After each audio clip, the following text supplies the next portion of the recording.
my friend. Remember that. You're not my friend. Your dad's a pimp and he pimping you. Your dad a pimp and he pimping you. I'm gonna beat you. I'm gonna beat you. I'm gonna beat you. I'm gonna beat you. I'm gonna beat you. Pussy. I'm gonna beat you. I'm gonna beat you. I'm reading everything. You soft. You soft. You soft. Stop. I already know you whack now. Your dad can't talk for you. Your dad can't save you. Everybody know you really whack. Nigga, you're whack. You're whack. No, you're whack. Bro, that was whack. That was whack. You soft, bro.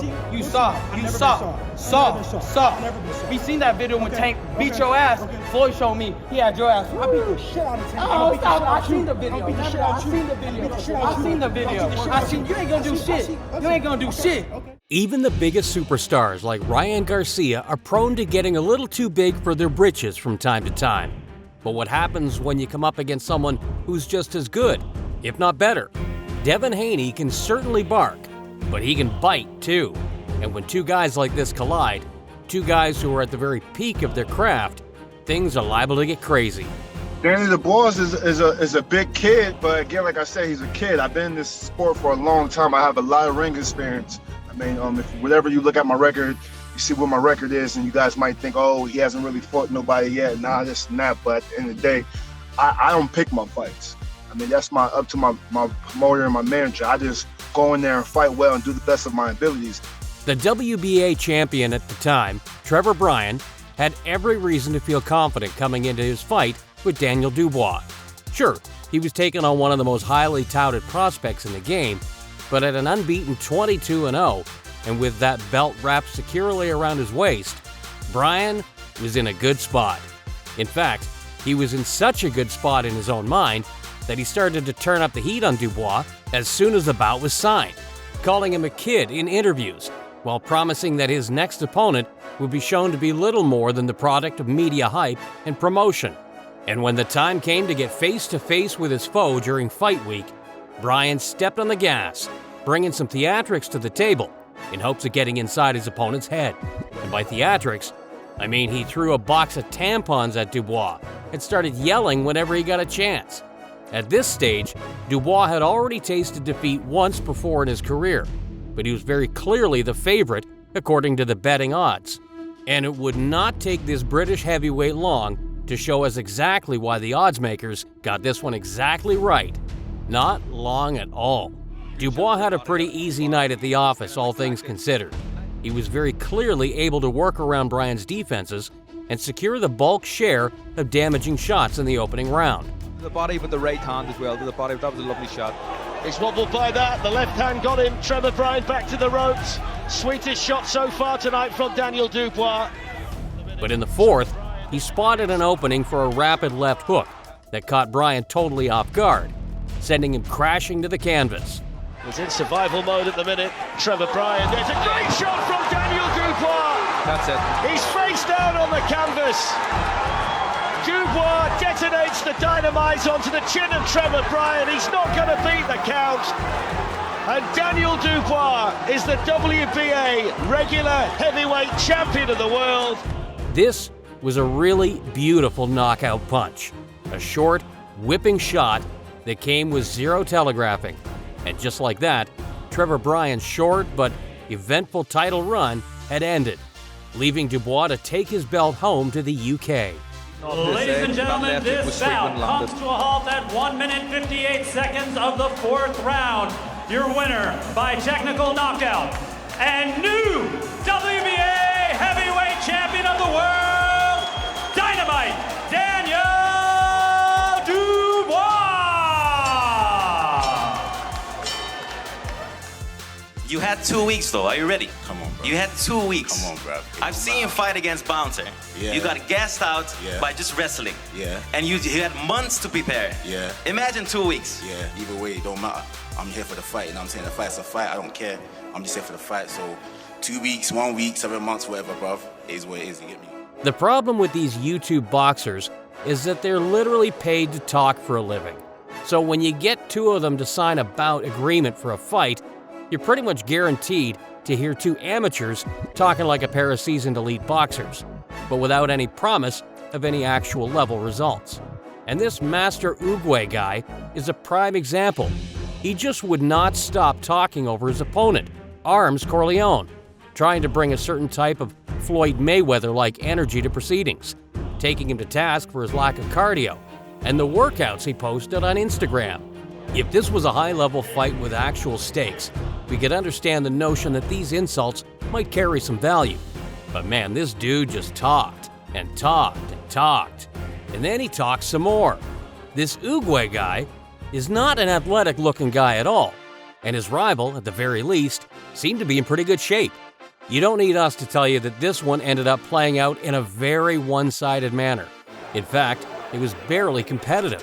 Muscles aren't everything, of course, but I'd rather have muscles like Corleone than look like Uguay. No prizes for guessing how this one played out on Fight Night, folks. It took less than 20 seconds for Corleone to register his first successful knockdown. Interestingly enough, Master Uguay's got the tie trunks on. Oh! And sends Uguay down! A massive shot from the big boy! And at that point, it just got more and more one-sided. Every shot that he landed seemed to be having a huge effect on Uguay's chin. And if cardio was ever going to be an issue here, well, it certainly didn't matter. Yeah, going toe-to-toe with a guy that looks like a brick house. He's down for a second time, a left hook from arms. Gets up right away, but that's got to take its toll, Riley. I mean, 3 knockdowns in one round was enough to force the referee to step in and bring this fight to a sudden halt. 30 seconds left. Can Uguay get out of the first? Caught him again. The referee's looking at it. And the referee's going to stop it. Arms destroys Master Uguay. it's all over. And he's going to give us the moonwalk. A one-sided drubbing between a guy who could actually punch and a dude who really looked totally lost in there. Ladies and gentlemen, the official time, 2 minutes and 45 seconds of round number 1. Your winner by TKO, the Asante Warrior,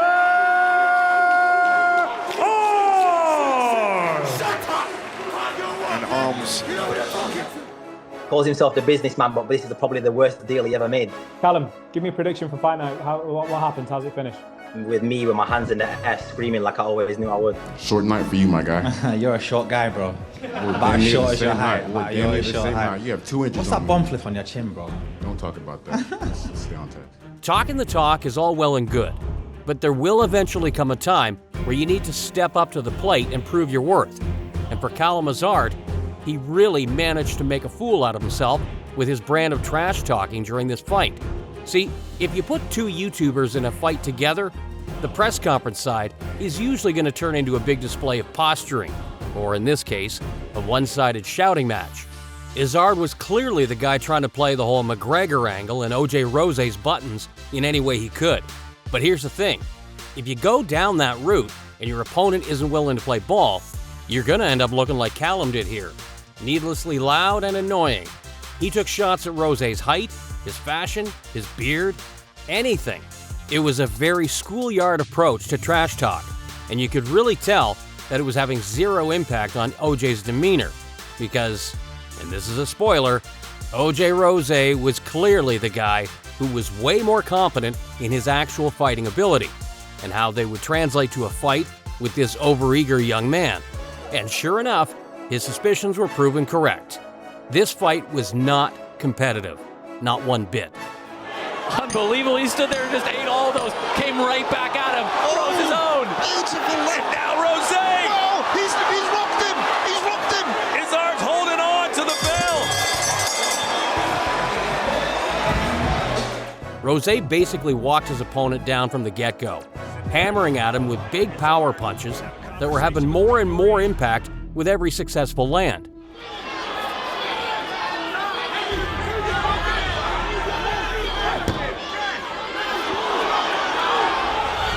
And man, by the fight's closing moments, the once confident Hazard was reduced to shelling up with no hope of victory. He ate shots to the chin, to the body, and to his arms as he feebly tried to defend himself. OJ Rose lifting those elbows up and blocking them. Yeah, OJ blocked every one of those punches. Yes, he did. And even though those shots are not connecting cleanly, it does have an impact, and they wear on. When the KO came, it felt well earned. Yet another example of justice being served in the boxing ring. Two. Is And just when you say that, he comes from the brink again. Unbelievable! And down he goes. They won't even count. It's all over. It's over. O.J. Rose with a huge knockout win. Ready for Manny Pacquiao? Not worried about that. I'm going to go straight on the front foot. I mean, he's obviously a decent puncher, but I believe I'm the bigger puncher. I'm the stronger guy, the bigger guy. Got to be straight on the front foot. Roach is saying that you're going to get knocked out in the 3rd round. If Manny gets to the 3rd round, I think he'll be doing well. If you watch our channel a lot, you'll know that we've already featured Ricky Hatton's loss to Floyd Mayweather and how the Brit managed to talk up his punching game way too much, only to get knocked out by the seemingly pillow-handed Mayweather. But this time around, we're going to a later fight of Hatton's. He'd already suffered the Mayweather defeat, but was set up for a clash with the great Manny Pacquiao, arguably an even tougher matchup for Hatton, or at the very least, a guy who was way more likely to score a vicious KO over him. But Hatton was still cocky, criticizing Pacquiao's skills as repetitive and easy to read, while promising that he was unbeatable at this weight. Same move every time. From Freddie Roach. Yeah. Same move. That's what I was trying to tell you. Right hook, roll under. Right hook, roll under. Right hook, spin off. Drop my button. Just give him something to spin off onto. Hatton was not convinced that Manny and his coach Freddie Roach had enough skills and game planning to formulate a plan to beat him. And with his usual bravado, he made it clear to his fans that Pac-Man would be in for a rude awakening when he stepped in there with him at his preferred weight. I have always said I'm unbeatable at 10 stone, and I really do feel that way. Manny Pacquiao is a very, very aggressive fighter. And I think, and I have to say, in recent fights, in recent years, I think everybody has been a little bit wary of his aggression. I know a man who won't be. That's me. Was Hatton truly ever a match for this Filipino legend? Or was this all empty trash talk? Well, for as much as you got to admire the dude's competence, he was about to get a rude awakening. Fighter of the world right now. A win that would net Manny the KO of the Year award for that year. Down to earth. Keep laughing. Keep laughing. Real funny, huh? If any one of you that doesn't respect me or what I'm doing or what I've been doing for the last 3 months since it was been announced, and going against a guy like this, you'd have a big dump in your pants. I'm Hurricane Peter McNeely from Medfield, Mass. On Saturday night, watch me kick Tyson's ass. But if you haven't made your pay-per-view arrangements yet, make them soon. Because remember what happens when I wrap you in my cocoon. You gotta give a bit of credit to Peter McNeely. He stepped up to the plate and served as the return opponent for the great Mike Tyson, after this former champion spent years in prison. That takes some stones. But Tyson was one of the most fearsome KO artists to ever lace up gloves and fight. And after spending that much time away from the sport, his hunger to get in there and get a KO must have been insane. And the world knew that McNeely was nothing more than an easy layup for Tyson to thrill the crowd and get back to business. But to McNeely's credit, he dove headfirst into selling the fight, taking shots at Tyson whenever the opportunity presented itself, going full pro wrestler in the face of one of the most feared boxers to ever walk the planet. Tyson, of course, was never going to get dragged into a petty verbal back and forth with a guy he knew he could rip apart. But McNeely persevered, using the mic well to sell the idea that he could be the one who proves that Iron Mike's best days are behind him. Who knows if he actually believed that he was capable of winning the fight, but we can't fault him for his effort. However, things would get pretty ugly on fight night. Tyson's return. He plans to go straight ahead, but with elusiveness, something he got away from prior to prison. Cus D'Amato once told him your greatest asset can become your greatest weakness. Because while anyone can win with a good punch, McNeely was no Buster Douglas. This one was over in a flash. Tyson floored his opponent within the opening seconds of the first round, shocking McNeely with the sheer power he displayed. The past few months, and here we go! And McNeely, as advertised, comes right at Mike Tyson. Down goes McNeely! Seconds into the first round! The second knockdown didn't take much longer, and in a moment of very good cornering, his coaches decided to enter the ring forcing the ref to call the fight a DQ loss for McNeely. Mills Lane said stop that nonsense because they were starting to butt heads. Oh. Tyson with a left hook, a right uppercut, down goes McNeely again. McNeely's hurt this time, Steve. He's very hurt. He can barely stand up. This fight, he's got about 30 seconds left. They want Tyson to go to the neutral corner. But in the end, his team saved him from much more punishment. A suitably violent performance from Iron Mike, and though he was never quite as good as his pre-prison years, he could still beat guys like McNeely all day long. I was just going to come to you, Ryan. Go ahead and start us off, man. How are you feeling? 2 days away. I feel a lot better today. I'm cutting this weight. You know, I've had to come down a lot of weight to fight this little skinny fucking snitch rat fucking ugly bastard. But I'm here in it. We're here now. But I did my homework on him, you know. I did my homework on him. I wanted to realize, like, why did this guy, like, change his whole lifestyle around trying to become this road man? But you know what? I got a little presentation for you guys right now. You know what that is? Of course I'm here, bro. Man started printing off pictures. Go on. That's AJ. This guy's named AJ, and Ryan ran into him into a skate park like back in the day. And this was a one-on-one fight. You know, Ryan, he had no goons. Ryan had no goons back in the day. In a one-on-one fight, I never backed down from a fight. One-on-one, I'm from Brooklyn, New York. I've been scrapping my whole life, man. I got scars all over my face and everything. One-on-one, I never backed down. But when Ryan had a one-on-one fight, this is on YouTube. You can look it up. Ryan Taylor versus AJ. Ryan Taylor is definitely well up there on our list of extremely annoying YouTube boxers. And as soon as we heard his uniquely aggressive brand of trash talk, we were just dying to put him in a video like this. Thankfully, Taylor provided us with all the material we needed when he signed on the dotted line to take on Slim Albaher in a YouTube boxing event. And look, Slim was pretty annoying too, but man, the shots Taylor was taking were just displays of pure brute force. No creativity here, folks.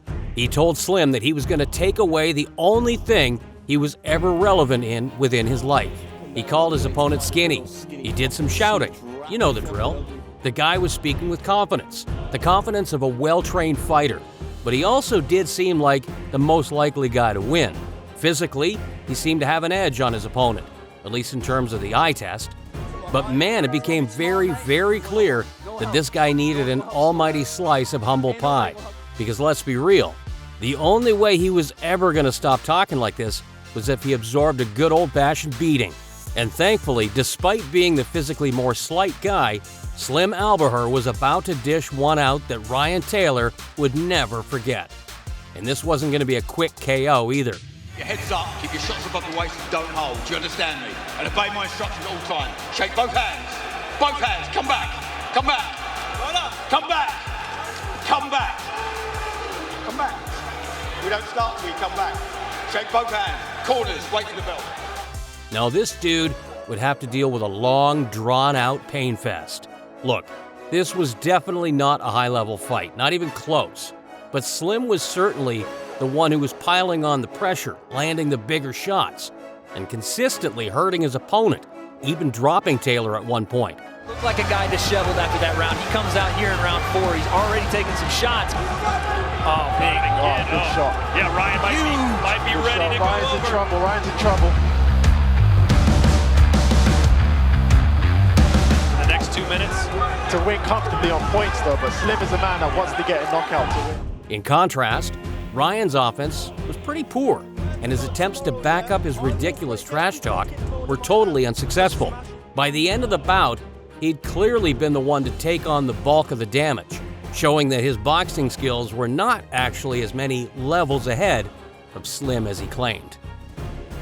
And still, the ICB and U Misfits Light Heavyweight World Champion, Slim the Hitman Albaher! Oh, you try to do that to me. No. I see you choke. I'll let you start on my back. I bet you can't choke me I see a out. jiu-jitsu guy getting choked out by a bouncer. So guess what I did? What? I took the liberty of finding the bouncer that choked you out. And I hope he's there. Yeah, I hired him as my personal security. Oh, yeah. In fact, he's in this room right now. How you think you're gonna win? How you think you're gonna beat me? Wait, bro, what? you're gonna gas. Look at your arms. What? I'm gonna beat the shit out of you, bro. Yeah? Yeah, I swear to God. Like, I'm gonna beat the shit out of you. You're an easy fight. Dylan Dennis is a real character within the sports of MMA, boxing, and BJJ, whatever sport he wants to attach himself to. And while he was once a legitimately world-class BJJ competitor, These days, it's hard to know what to call him. Dennis is basically a social media troll who talked his way into a YouTube boxing fight with Logan Paul. And throughout the entire build-up to this one, he aimed his entire trash-talking strategy at Logan's fiancée, launching a truly ugly social media campaign at her by posting constant photos of her and her ex-boyfriends on his social media, to the point where legal action was threatened. The whole thing was incredibly juvenile, but what it did do is bring some attention to the fight. Like Dumb and Dumber with that haircut. How does the fight end on Saturday night? However I want. I will say I don't see it going past 2 rounds. Oh, shut up. And by the time the press conference happened, Dylan did pretty well as far as keeping up with the raw confidence being exuded by his opponent. The problem with his strategy, beyond the fact that it would make him quite rich, was that he had absolutely no boxing skills whatsoever, and was expected to step in there with a far more athletic and experienced puncher. Logan is no world-class fighter, sure, but compared to Dennis, he might as well have been.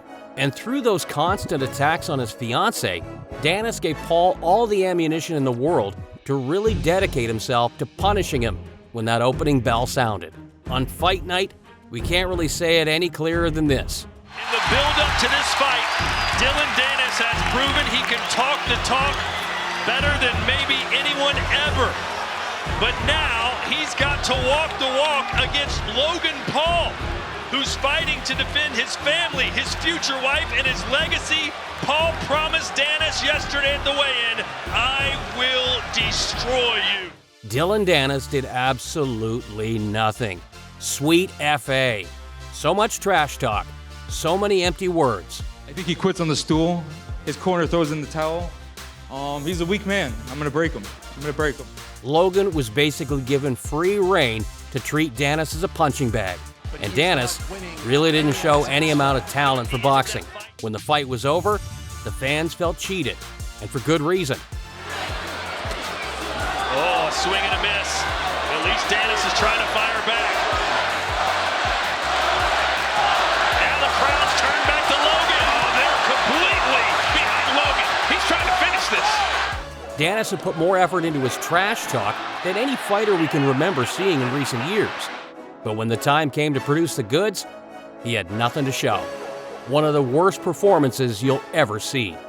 At the end of 5 rounds, all 3 judges had the scorecards unanimous, with every round going to Logan Paul. Going into the 6th round, we have a disqualification, and the winner by such an event is Logan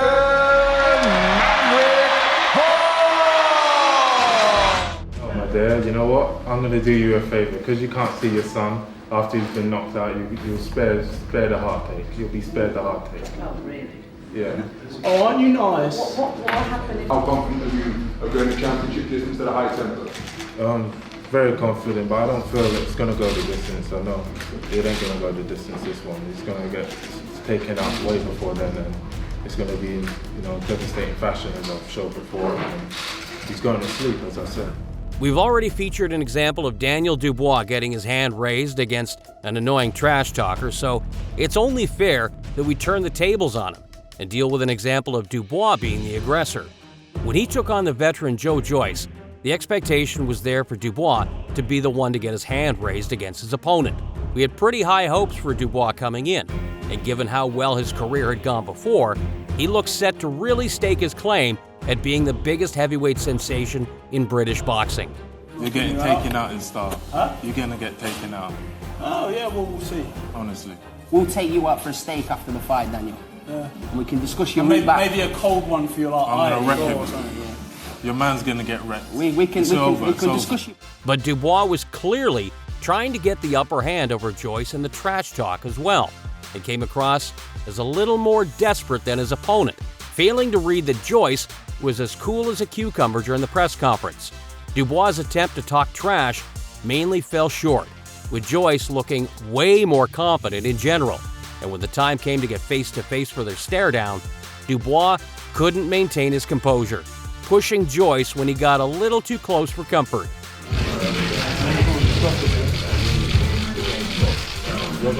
Sorry. Is it? We're getting pushed this shit. Hold on. Were the cracks beginning to show in this well-regarded fighter's mental armor? Well, we'd get a solid answer in time, but on the surface level, it was clear that Joe Joyce was the far more comfortable of the two. On fight night, the jab of Joe Joyce was the standout weapon between them both.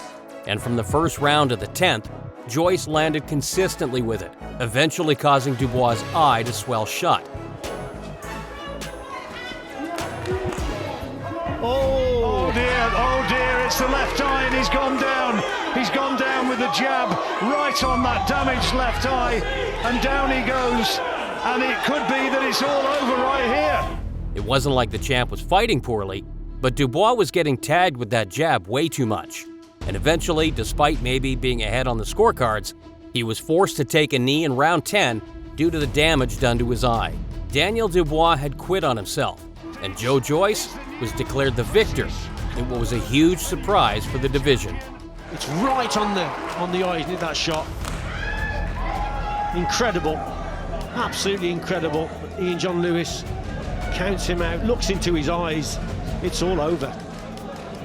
Here's the celebratory flip, and the big underdog. He was 3-1 against winning this. And now the new British, Commonwealth and European heavyweight champion, Joe the Juggernaut Joyce. Canelo is a pussy who vacated his WBC middleweight title. A little ginger pussy. Pussied out and just vacated. In my eyes, they are both little pussies, and if they got children, their little kids must look up to them and think, Dad, what a complete wanker you are. Big thank you to Canelo. I'm such a big fan for this opportunity. A big fan the most. It's one of them.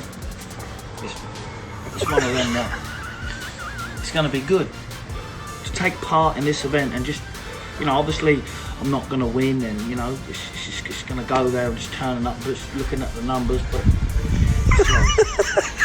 it's funny because last night I only see the soles of his shoes hanging at the back of Canelo's ass. So all I could see was 2 feet dangling out. You can have a professional respect for a fighter, but still lay into them with vicious trash talk. And when it came to Billy Joe Saunders, while he admitted being a fan of the great Canelo Alvarez, he also went in on the Mexican superstar in his trash talk. We are going you're the gypsies in a different the gypsy. The gypsy. Mexican is right. The Mexican. We know. You had loads of beef. Yeah. You like the beef. The Mexican. You like the Jews. Yeah? Beef. You like that beef, yeah? You love other things. You love the beef. Right. Yeah. You like the beef, yeah? He called him a coward and even brought his children into it, asking how they could look at their father the same. But despite Billy Joe's attempts to get inside the head of one of the greatest fighters of all time, Canelo was always going to come out of this one looking mentally stronger on fight night.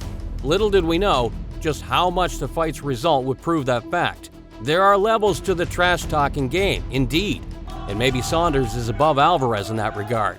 But when it came to the actual fighting, the results spoke for themselves. Because Canelo really is that infuriating. I mean, he's such a big force in the ring. For him to dethrone Canelo, it really would be something. The bout was actually competitive through the first 7 rounds, but in round 8, a huge shot from the champion managed to cause a break in Saunders' orbital bone, which is a pretty debilitating injury to pick up, regardless of the circumstances. Swelling up, Canelo rallying his troops here at AT&T Stadium. And this is what Canelo does to opponents. He breaks down opponents and makes them weary of the shots that are coming their way. He's like a matador. Well, that's the power from Canelo. Billy says he's okay, but this is a bad moment for him in this fight. But when Saunders refused to come out for round 9, it sent a real message. Look, we're not taking a shot at Billy Joe for quitting on the stool. It happens. He predicted a KO in round 8 or 9, and he's heating up right now. I don't like the body language, how he's reacting to the feints. But man, if you're going to talk that much trash beforehand, you got to be prepared to deal with the consequences when the time comes to pay up. Canelo, as always, is a master of delivering punishment. He's got so many belts he can't even hold them.